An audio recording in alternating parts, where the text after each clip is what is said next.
if you do not have a sales process, what it means is that you and your team members are doing a lot of random activities in your business and you really do not have line of sight to exactly what will get you customers and clients, paying customers and clients.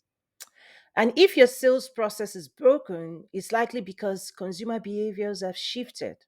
Okay. So I'm going to walk you through a highly simplified document that I created in my school for my students. And I'm sure you can definitely take advantage of it as well. One of the things I do in my school is I have some funny ways of labeling the workbooks, frameworks, roadmaps that we create. So this one is really with the headline converting strangers to customers and clients, because that's really what a sales process allows you to do, right? The series of activities that you and your team will perform, right? To convert strangers into customers.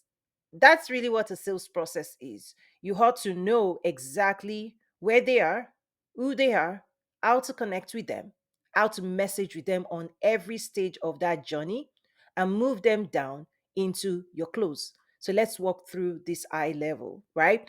Also in the school, there are other workbooks, deeper dive, magnetic messaging to support this entire journey. One of the things I also teach on is how branding and marketing supports sales. Let's get down to it. So on the screen, you can see the map, the journey map. It's a depiction of a converting sales process. The first stage is the introduction, okay? Making sure you have clarity of the type of messaging that you want to deliver when a potential client or a customer engages with your business, products, and services, and also you. Okay. So it includes your landing pages, your social media pages, or when you go in for networking activities. What message do you present for the first time when a stranger encounters you, your company, your business, right? Whether it's the office, whether it's your logo, whether it's at an event, anywhere where you have a channel that has a potential of engaging with prospects. Okay. So you want to make sure that you are in control of what people see, read, experience based on what you want. Okay. So, what does that introduction look like? You want to work with your team to make sure wherever people are engaging with your brand, as best as you can, particularly the spaces you own and control, you want to make sure that the first impression represents exactly your competency of what it is you can do for them. Okay. Next are the series of activities that you and your team engage in, hopefully on a daily basis, right? To have conversations with those you're connecting with. Again, either in person, online, on social media.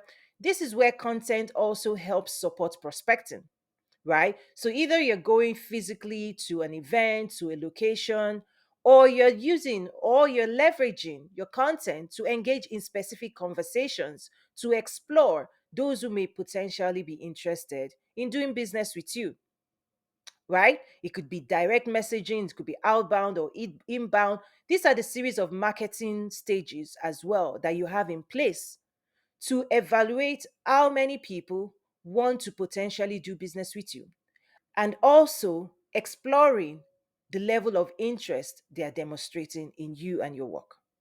Okay. So prospecting is that stage where you want to explore and assess of those following you, of those interested or and you're engaging with. How interested are they really in possibly working with you in the future? When their interest is high, so when they've demonstrated high interest, you can actually consider them a lead. A lead is someone that is interested in exploring your services, your products, right? And what you can do for them.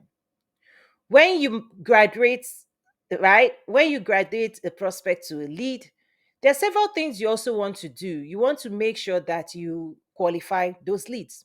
Without qualification, you're soon going to find many people may be interested, but they may not be ready. They may not have a sense of urgency, or even they may not be ready to pay, or they are unable to pay.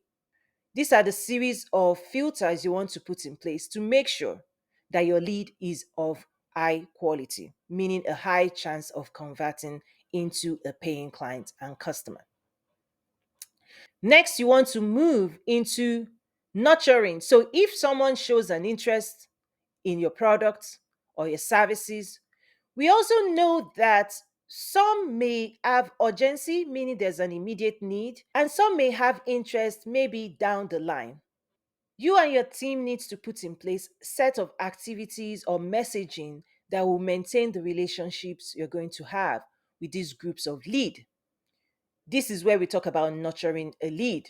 You could keep sending them information, right? Resources, support, insights to really help demonstrate that you do care about eventually being able to serve them fully with your full capacity. When a lead in your nurturing process converts, this is what I say it means they are invested with their emotion first.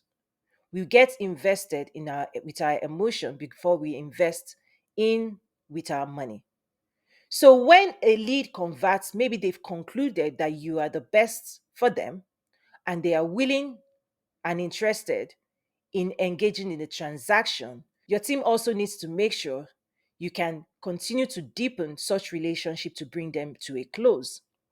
This is a very important stage where you want to remove all friction from the engagement because you can see some people lose potential clients at these stages. So, for example, if your website is not clear, if it is confusing, right? When people go to the checkout and they want to buy, they've actually made emotional investment and they now want to close with you. If your website is not clear, if there are still questions on their mind you haven't provided clarifications on, many people may hesitate or even walk away from the close. So you want to really tighten your processes, your conversion and your close processes. So your checkout processes needs to be highly streamlined. Your landing pages need to be very effective in taking a convert into a close.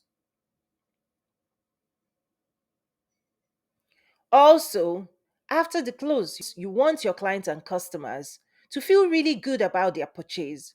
So do not forget to really close that transaction with a thank you and also giving them your contact information should further questions arise. So, as you can see, this is a very simple process that everybody needs to put in place. One thing I also want you to know is that all of this process may happen over a series of months or even in 30 minutes. You can meet someone, introduce yourself, convert them, and even sell to them in 30 minutes or less if you have the skills, right?